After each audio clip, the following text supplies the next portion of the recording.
It'll be 20 years to the day soon.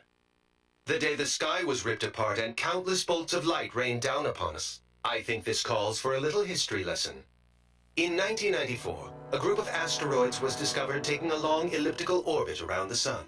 They were created when an unknown asteroid struck the 1986 VG-1 Ulysses, an asteroid in orbit around Jupiter. The orbit of these Ulysses asteroids was on a collision course with Earth with an estimated 10,000 meteors set to strike the surface. Since there was no way to divert the orbit of each asteroid, construction began on a vast anti-air railgun network, a last-ditch effort to intercept and destroy the meteors. They built 6 facilities. The test unit Type 0 was built in China. Type 1 was built in America, and then 4 Type 5 units were built in Australia, Turkey, Namibia, and Argentina. In July 1999, the asteroids began to strike.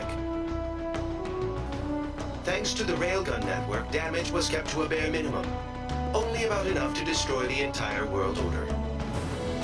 Never in its existence had mankind experienced such a catastrophe. It came to be called the Ulysses disaster. The near-total loss of infrastructure led to economic chaos, particularly in the hard-hit Eurasian continent. To avoid total breakdown, the nations of Asia and Southern Europe rearranged themselves into regional federations. Military budgets were slashed, and the Federation poured most of their money into rebuilding. The depletion of energy sources brought on by the loss of territory soon proved to be a major problem, one that quickly led to an escalation in disputes over natural resources. We'll continue this later.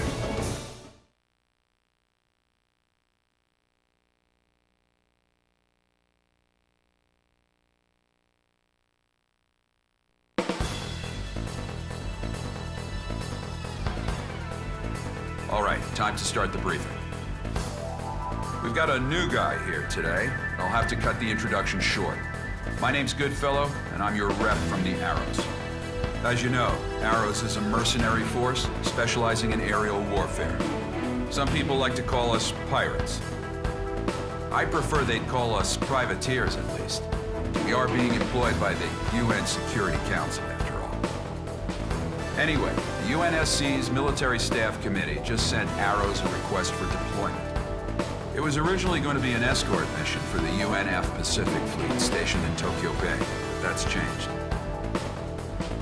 We now have multiple unknown UAVs flying toward Area J4E, Japan's former capital of Tokyo. In other words, right here. The UAVs are likely armed. We need them down before they reach city limits. This will be the first sortie for the rookie here, TAC name Reaper. Here's your emblem. Omega from the Bone Arrow Flight will be supporting you on this mission. Follow his instructions. I'll be expecting results, you hear? Dismissed.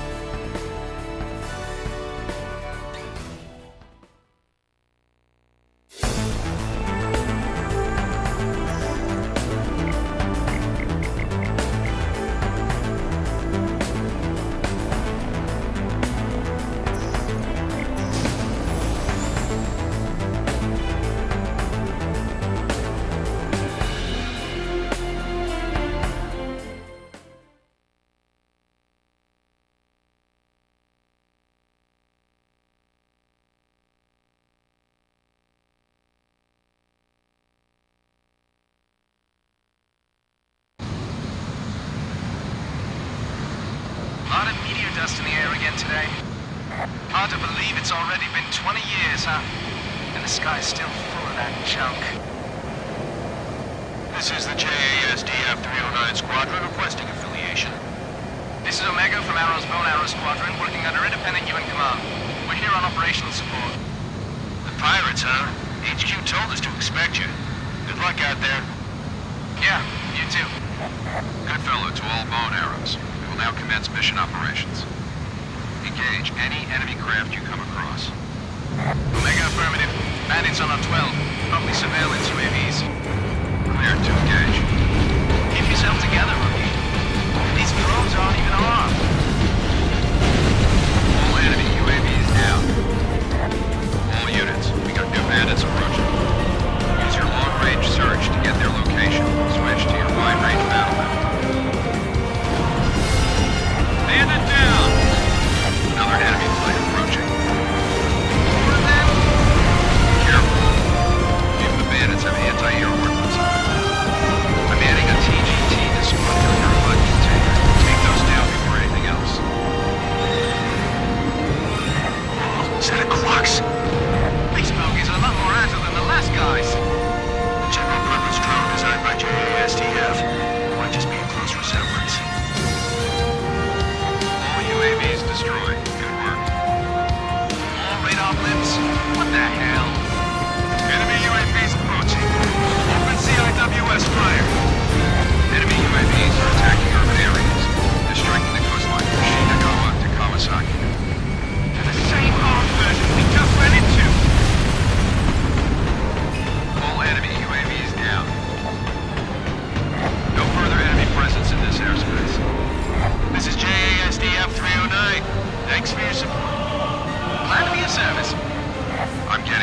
this damage report now.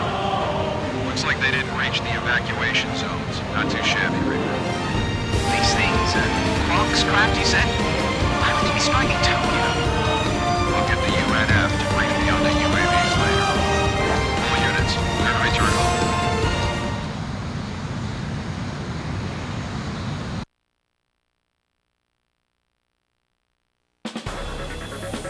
This is believed to be a terrorist attack carried out by armed forces from the Iuli region.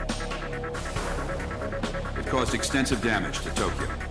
The naval fleet was also attacked, so the UNF generals are all furious right now.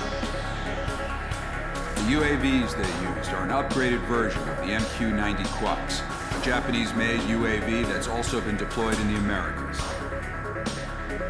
It may be unmanned, but it's still a very powerful bomber. It's equipped with an aggressive aerodynamic design and a new type of semi-automatic control system.